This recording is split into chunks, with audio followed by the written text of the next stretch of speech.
Hey guys, my name is Elijah, and in this tutorial I will show you how to rotate a video in Premiere Pro. So it's actually pretty simple. First thing, you will have to have a clip in your timeline. Select it by clicking on it and go over to Effect Controls. If you don't see Effect Controls right here, click on this arrow and press Effect Controls.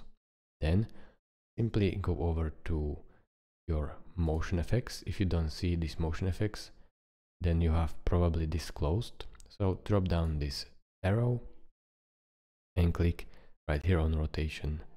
Now you can rotate your clip just by dragging this to the right or to the left.